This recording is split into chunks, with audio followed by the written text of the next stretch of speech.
जय हिंद। आज हम लोग एसएससी CHSL 2023 का सेट सबसे लेटेस्ट सेट को यहाँ पे देखने वाले हैं और हम आज इसके सेट नंबर 13 को यहाँ पे डिस्कस करेंगे। टोटल जो एग्जाम होता है आपका 36 शिफ्ट में एग्जाम होता है और हम इसके 13 शिफ्ट को डिस्कस यहाँ पे करने वाले हैं 13वें शिफ्ट को। चलिए स्टार्ट करते हैं पहले क्वेश्चन से। पहला क्वेश्चन कह रहा है कि 2021 में आयोजित टोक्यो ओलंपिक 2020 में निम्नलिखित में से कौन सा खेल नहीं खेला गया था? तो आपका क्रिकेट नहीं खेला गया था, बाकी सर्फिंग खेला गया था, शूटिंग खेला गया था, तैराकी खेला गया था। तो 2021 में आयोजित टोक्यो ओलंपिक 2020 में निम्नलिखित में से कौन सा खेल नहीं खेला गया था? तो ये हो जाएगा आपका क्रिकेट हो जाएगा। नेक्स्ट है निम्नलिखित में से किस शॉर्टकट की का उपयोग जो है MS PowerPoint 365 के मौजूदा प्रेजेंटेशन में एक नई खाली स्लाइड जोड़ने के लिए किया जाता है? तो Ctrl+M हो जाएगा। नई खाली स्लाइड को जोड़ने के लिए हम Ctrl+M का यूज करते हैं।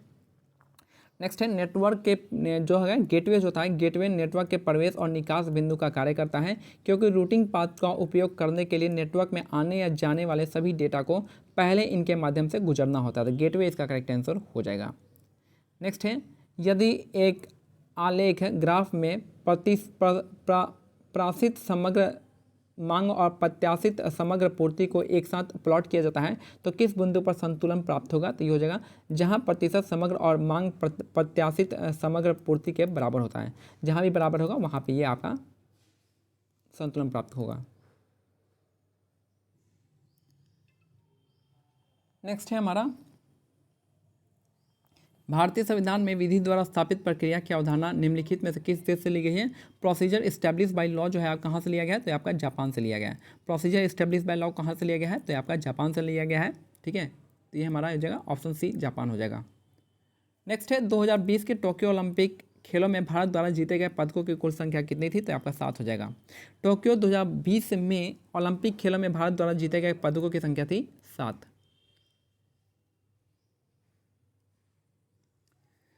The 7 scenes of being a mother पुस्तक की लेखिका कौन है? तो आपका ताहिरा कश्यप खुराना हो जाएंगे। The 7 scenes of being a mother पुस्तक के लेखक हैं ताहिरा कश्यप खुराना हो जाएंगे। नेक्स्ट है भारतीय रेलवे द्वारा शुरू की गई कवच प्रणाली क्या है? एक तरह का स्वचालित ट्रेन सुरक्षा प्रणाली है। भारतीय रेलवे द्वारा शुरू की गई कवच प्रणाली एक क्या है? स्वचालित ट्रेन सुरक्षा प्रणाली है।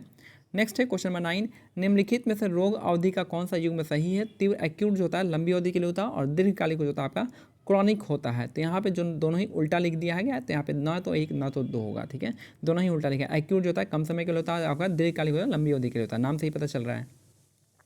नेक्स्ट है डिजिटल इंडिया सप्ताह 2022 का विषय क्या था? तो नव भारत प्रौद्योगिकी प्रेरणा इसका करेक्ट आंसर हो जाएगा।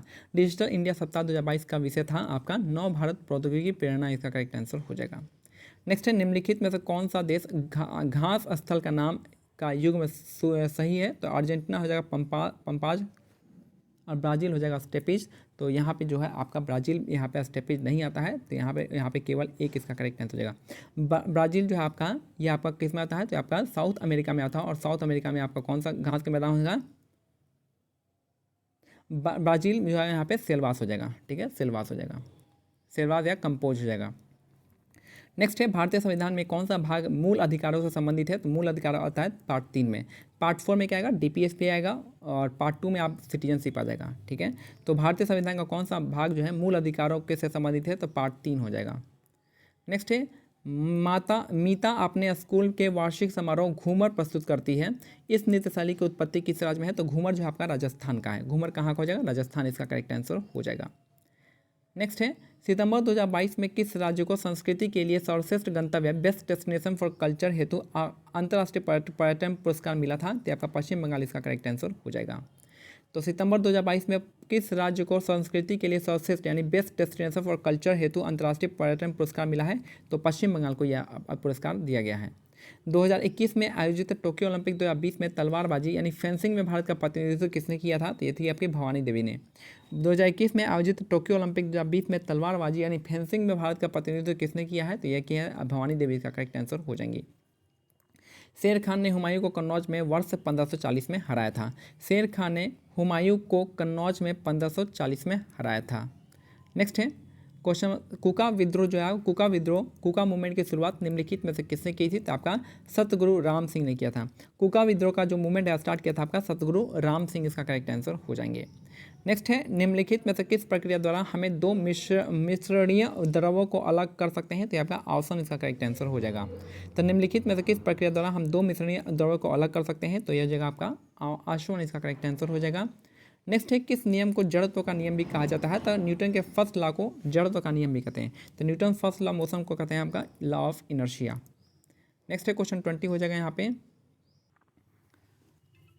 नेक्स्ट है असम का सबसे महत्वपूर्ण त्यौहार कौन सा है, तो बिहू इसका करेक्ट आंसर हो जाएगा। असम का सबसे महत्वपूर्ण त्यौहार कौन सा हो जाएगा, बिहू इसका करेक्ट आंसर हो जाएगा। हॉर्नबिल फेस्टिवल कहाँ का हो जाएगा, तो हॉर्नबिल फेस्टिवल आपका नागालैंड का हो जाएगा। फूल देई कहाँ का हो जाएगा, तेलंगाना। आई थिंक फूल देई जो है आई थिंक उत्तराखंड का फूल देई त्यौहार हो जाएगा। ठीक है, फूल देई त्यौहार उत्तराखंड हो जाएगा। नेक्स्ट है भारत की पूर्वी तट कहाँ पे स्थित है, तो पूर्वी घाट और बंगाल की खाड़ी के बीच में स्थित है। भारत की पूर्वी तट कहाँ पे स्थित है, तो आपका हो जाएगा पूर्वी घाट और बंगाल की खाड़ी के बीच में स्थित है। नेक्स्ट है माजुली जो है भारत के निम्नलिखित में से किस राज्य में ब्रह्मपुत्र नदी पर एक द्वीप है, तो ये जगह असम हो जाएगा।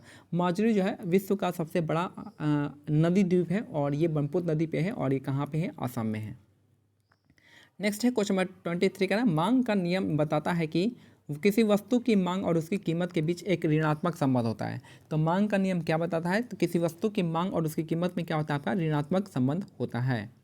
नेक्स्ट है क्वेश्चन 24, मृदा निर्माण का निम्नलिखित में से कौन सा कारक मृदा को संचय अकुमुलेशन को निर्धारित करता है, तो आपका उच्चावच हो जाएगा यानी रिलीफ हो जाएगा। तो मृदा निर्माण का निम्नलिखित में से कौन सा कारक जो है मृदा के संचयन यानी एकुमुलेशन को निर्धारित करता है, तो उच्चावच या फिर रिलीफ फीचर्स हो जाएगा। नेक्स्ट है गुजरात के किस गांव को अक्टूबर 2022 में भारत का पहला 24 घंटे सौर ऊर्जा से संचालित होने वाला गांव घोषित किया गया है, मोढेरा इसका करेक्ट आंसर हो जाएगा।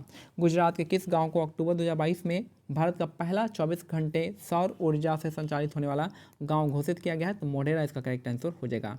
तो ये हमारा आज का सेट नंबर 13 जो है कंप्लीट होता है। मिलते हैं अगले सेट में सेट नंबर 14 के साथ। तब तक के लिए क्या करना है, आपका टेलीग्राम चैनल है, वहाँ इसका लिंक जो है डिस्क्रिप्शन में दे दिया गया है, आप वहाँ से इन PDF को डाउनलोड करके पढ़ सकते हैं। जय हिंद, जय भारत, धन्यवाद।